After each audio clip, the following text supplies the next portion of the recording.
नमस्कार बच्चों, आज हम पढ़ने वाले हैं कक्षा 9 गणित प्रश्नावली 1.2 एनसीईआरटी बुक के सवाल लगाने वाले हैं हम। तो चलिए पहले सवाल को पढ़ते हैं। हमारा पहला सवाल क्या है? हमारा सवाल है, नीचे दिए गए कथन सत्य हैं या असत्य हैं? कारण के साथ उत्तर दीजिए। हमको बताना है हमारा कथन सत्य है या फिर असत्य। क्या है हमारा कथन? प्रत्येक अपरिमेय संख्या एक वास्तविक संख्या होती है। तो इसके लिए हमें सबसे पहले पता करना होगा अपरिमेय संख्या क्या होती है। कौन सी संख्या? अपरिमेय संख्या। अपरिमेय संख्या कौन सी संख्या होती है? तो अपरिमेय संख्या वे संख्याएं होती हैं जो रूट के अंदर लिखी जाती हैं, जैसे √2, √3। ये सब मैंने आपको पिछली वीडियो में बता दिया है। √5 ये है हमारी अपरिमेय संख्या। प्रत्येक अपरिमेय संख्या एक वास्तविक संख्या होती है। अब वास्तविक संख्या कौन सी होती है? वास्तविक संख्याएं वे संख्याएं होती हैं जो परिमेय संख्या और अपरिमेय संख्या से मिलकर बनती हैं। देखिए यहाँ पर लिखेंगे हम वास्तविक संख्या और इसके नीचे लिखेंगे कौन सी संख्या? परिमेय संख्या और अपरिमेय संख्या। परिमेय संख्या और अपरिमेय संख्या। अपरिमेय संख्या। अब आप कथन को देखिए, प्रत्येक अपरिमेय संख्या। कौन सी संख्या? अपरिमेय संख्या। ये है हमारी अपरिमेय संख्या। वास्तविक संख्या होती है तो ये वास्तविक संख्या के अंदर है तो हम लिखेंगे सत्य है। सत्य। यह है हमारा कथन सत्य है, क्योंकि जो हमारी अपरिमेय संख्या है वो सारी की सारी संख्याएं वास्तविक संख्या के अंदर आती हैं। चलिए अब दूसरे कथन को पढ़ते हैं। संख्या रेखा पर प्रत्येक बिंदु √m के रूप का होता है, जहां m एक प्राकृत संख्या है। प्राकृत संख्या कौन सी संख्या होती है? सबसे पहले हम लिखेंगे प्राकृत संख्या। कौन सी संख्या? प्राकृत संख्या। प्राकृत संख्या। बताइए, जल्दी जल्दी कमेंट कीजिए कौन सी संख्या प्राकृत संख्या होती है। तो वे संख्याएं जो 1 से शुरू होती हैं और अनंत तक जाती हैं, 3, 4, 5, ये कौन सी संख्या है?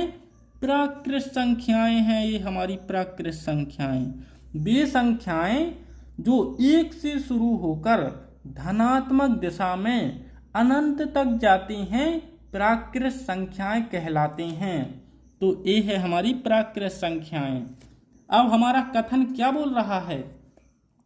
संख्या रेखा पर, मतलब इस लाइन पर, प्रत्येक बिंदु √m के रूप का होता है। अगर हम इन सभी के ऊपर रूट लगा दें तो क्या ये सारी संख्याएं रूट के अंदर रहेंगी? चलिए देख लेते हैं। सबसे पहले हम 1 के ऊपर रूट लगाते हैं।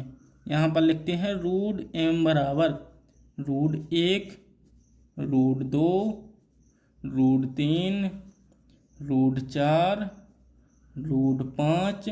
क्या इस तरह से लिखा जा सकता है? तो इसका जवाब है नहीं। चलिए देखते हैं क्यों नहीं।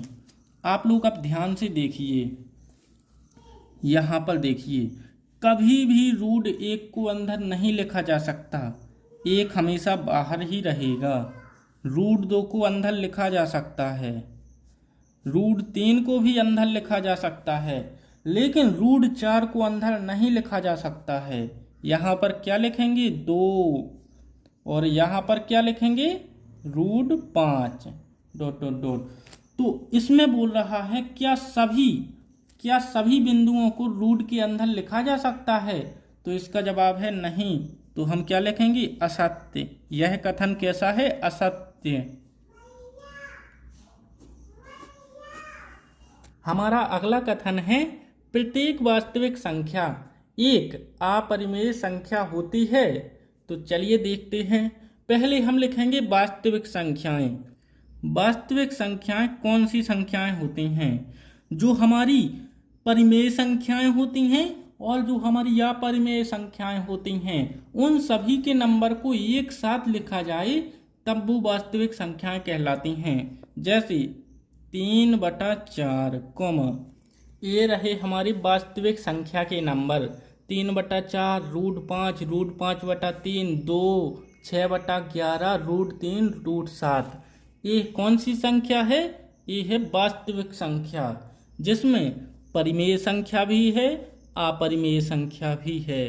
चलिए अब अपन लोग देखते हैं कि आखिर अपरिमेय संख्या कौन सी होती है। कौन सी? अपरिमेय संख्या।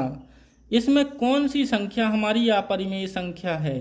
तो इसमें √5 हमारी अपरिमेय संख्या है, √5/3 भी हमारी अपरिमेय संख्या है, और कौन सी है? √3 हमारी अपरिमेय संख्या है, √7 है। अब चलिए कथन को पढ़ते हैं। कथन क्या बोल रहा है? प्रत्येक वास्तविक संख्या, प्रत्येक हमारी ये वास्तविक संख्या है, एक अपरिमेय संख्या होती है। क्या ये सारी की सारी अपरिमेय संख्या हैं? क्या ये सारे के सारे नंबर इसमें हैं? तो इसका जवाब है नहीं। तो हम क्या लिखेंगे? हमारा कथन कैसा है? असत्य है, असत्य। चलिए एक बार सवाल को पढ़ते हैं। क्या सभी धनात्मक पूर्णांक, ये है हमारी धनात्मक पूर्णांक, के वर्गमूल अपरिमेय होते हैं? चलिए इनके वर्गमूल करते हैं। क्या करते हैं? वर्गमूल। फिर देखेंगे अपरिमेय होते हैं या फिर नहीं। यहाँ पर करेंगे वर्गमूल। वर्गमूल, वर्गमूल का मतलब क्या होता है? सभी के ऊपर रूट लगा दो। जैसे √1, √2, √3, √4, √5, √6, सभी के ऊपर अपन ने रूट लगा दिया। अब हमको देखना है क्या सभी अपरिमेय संख्या हैं, मतलब सभी संख्याएं रूट के अंदर लिखी जा सकती हैं। तो 1 को हम रूट के अंदर नहीं लिख सकते, 2 को लिख सकते हैं, 3 को लिख सकते हैं, 4 को नहीं लिख सकते, 4 की जगह 2 लिखेंगे, और 5 को भी लिख सकते हैं और 6 को भी लिख सकते हैं। ना तो ये संख्या अपरिमेय है और ना ही ये संख्या हमारी अपरिमेय संख्या है। तो हम लिखेंगे नहीं। यदि नहीं तो एक ऐसी संख्या के वर्गमूल का उदाहरण दीजिए जो एक अपरिमेय संख्या हो। तो हमारा उदाहरण कौन सा है? √4। कौन सा है? √4 को हम रूट के अंदर नहीं लिख सकते, √9 को नहीं लिख सकते, और देखिए आप लोग √16 को नहीं लिख सकते। किस तरह से तोड़ेंगे इनको? इसमें पूछ रहा है एक उदाहरण, मैं आपको 3 उदाहरण बता रहा हूँ। √4 को हम किस तरह से लिखेंगे? 2 × 2। √9 को किस तरह से लिखेंगे?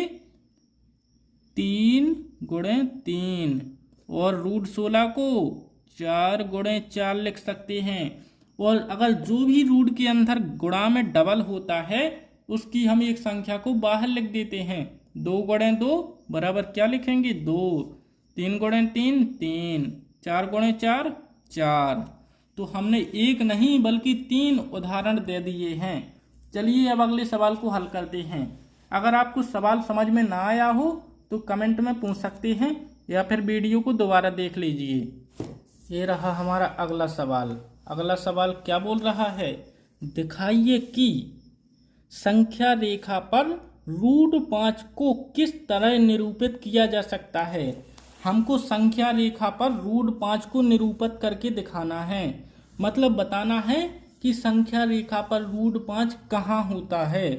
तो सबसे पहले हम एक संख्या रेखा बनाएंगे। संख्या रेखा कौन सी होती है? जो 0 से शुरू होती है, लाइन होती है, इस साइड भी होती है, इस साइड भी होती है। यहाँ लिखेंगे हम 0, यहाँ क्या लिखेंगे? 1, यहाँ लिखेंगे 2, और यहाँ लिखेंगे 3। चलिए अब हमको √5 बताना है। √5 को हम किस तरह से बताएंगे? यहाँ पर क्या होता है? यहाँ पर होता है √4 होता है, ये तो आपको पता है। 2 × 2 यहाँ पर मैंने बताया। √4 होता है। 2 के बराबर में क्या होता है? √4, एक ही मतलब है। चलिए अब हमको √5 बताना है, तो हम इतनी डंडी खींचेंगे, कितनी? यहाँ से यहाँ तक, जितनी डंडी है इसको ऊपर खींचेंगे, यहाँ से यहाँ तक 90 डिग्री का कोण बना देंगे। यहाँ पर ये बन गया हमारा 90 डिग्री का कोण बन गया। अब 0 से हम इसको मिला देंगे। 0 से इसकी लाइन कितनी रखनी है?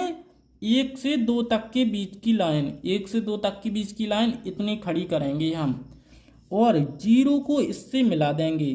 0 को इससे मिला देंगे। यहाँ पर हमारा कितना डिग्री है? 90 डिग्री। अब आप लोग देखिए हमारा काम हो चुका है। अब हमको √5 बताना है, यही हमारा √5 है। इतनी लंबाई हमारी √5 है, जो अगर हम यहाँ पर मिलाएंगे, चांदा से मिलाएंगे, उससे प्रकार से अगर हम यहाँ पर प्रकार को रखेंगे, इस साइड खींचेंगे, तो हमारा यहाँ पर कहीं आएगा, यहाँ पर आ जाएगा √5। यहाँ पर आएगा क्या? √5 आ जाएगा। अब आपको समझ में आ गया होगा। तो चलिए वीडियो को यहीं पर एंड करते हैं।